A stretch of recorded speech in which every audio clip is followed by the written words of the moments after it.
क्या होगा जब सालों से बुनी गई झूठ की एक बहुत बड़ी इमारत अचानक अदालत में ताश के पत्तों की तरह ढहने लगे। आज हम आपको वो सच बताने जा रहे हैं जो राजस्थान हाईकोर्ट में सामने आया है। एक ऐसा सच जिसने विरोधियों की पूरी मनगढ़ंत कहानी की पोल खोल कर रख दी है। वीडियो को बिना स्किप किए अंत तक देखिएगा, क्योंकि आज हम तथाकथित पीड़िता के उस पुराने टीचर का वो राज भी आपको बताएंगे जिसे पुलिस ने जानबूझकर सालों तक अदालत से छिपा कर रखा, और उस शिवा का सच जिसे फंसाने के लिए इस्तेमाल किया गया, पर वो तो कब का बरी हो चुका है। आखिर सच्चाई क्या है, आइए जानते हैं। दर्शकों, राजस्थान हाईकोर्ट में जस्टिस अरुण मोंगा और जस्टिस योगेंद्र कुमार पुरोहित की बेंच के सामने एक बहुत ही अहम सुनवाई हुई। इस सुनवाई में आशाराम जी बापू के पक्ष ने ऐसे पक्के सबूत और दमदार दलीलें रखीं जो साफ साबित करती हैं कि ये पूरा मामला सिर्फ और सिर्फ एक गढ़ी हुई झूठी कहानी है। आइए एक एक करके उन सभी बातों को बिल्कुल आसान भाषा में समझते हैं। आशाराम जी बापू के पक्ष ने अदालत को साफ साफ बताया कि तथाकथित पीड़िता के माता पिता के बयानों में बहुत बड़े अंतर और विरोधाभास हैं। उन्होंने बातों को बहुत बढ़ा चढ़ाकर और झूठे तरीके से पेश किया है।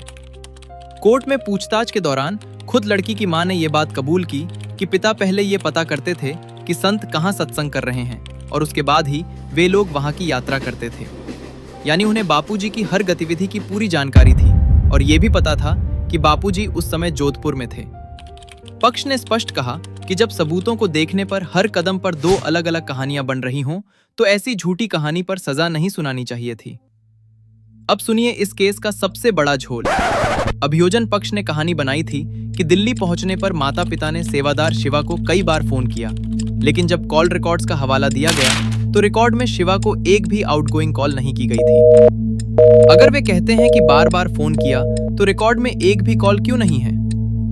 यहाँ माता पिता के बयानों में भी बड़ा विरोधाभास सामने आया। मां का कहना था कि दिल्ली पहुंचने के बाद शिवा से संपर्क किया गया, जबकि पिता ने कहा कि जोधपुर रेलवे स्टेशन पर ही शिवा ने पहले फोन कर दिया था।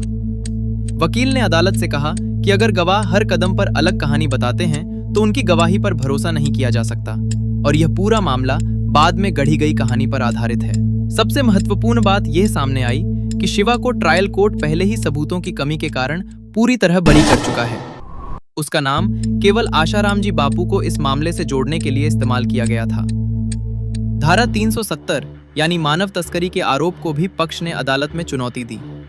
बताया गया कि तथाकथित पीड़िता और उसका परिवार अपनी मर्जी से खुद यात्रा कर रहे थे। इसमें ना कोई जबरदस्ती थी और ना किसी को छिपाने की बात थी। कानून में आश्रय देने का अर्थ किसी अपराधी को पुलिस से बचाने के लिए शरण देना होता है, ना कि कोई धार्मिक या आध्यात्मिक संपर्क रखना। हालांकि बेंच ने कहा कि कथित झाड़ फूंक की प्रक्रिया के दौरान ठहराने को संदर्भ में आश्रय माना जा सकता है, लेकिन इस पर भी पक्ष ने अपनी असहमति मजबूती से दर्ज कराई। साजिश के आरोप को भी पूरी तरह खारिज करते हुए ये कहा गया कि कोई व्यक्ति अकेला खुद अपने आप से साजिश कैसे कर सकता है।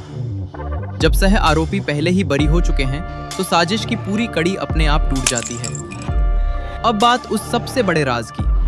पक्ष ने अदालत को बताया कि पुलिस ने कई महत्वपूर्ण गवाहों को जानबूझकर अदालत में पेश नहीं किया, और कोर्ट के निर्देश के बावजूद कुछ अहम कॉल रिकॉर्ड्स दबा दिए गए।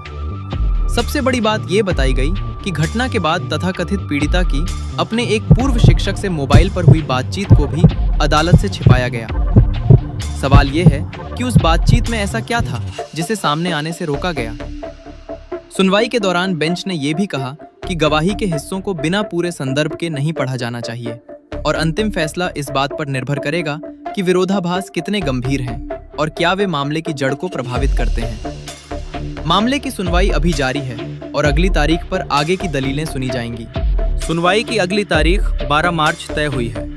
सत्य को परेशान किया जा सकता है, लेकिन पराजित नहीं किया जा सकता। झूठ के पैर नहीं होते। इस वीडियो को ज़्यादा से ज़्यादा शेयर करें ताकि हर किसी तक ये जानकारी पहुंचे, और कमेंट्स में हरि ओम जरूर लिखें तथा चैनल को सब्सक्राइब करना ना भूलें।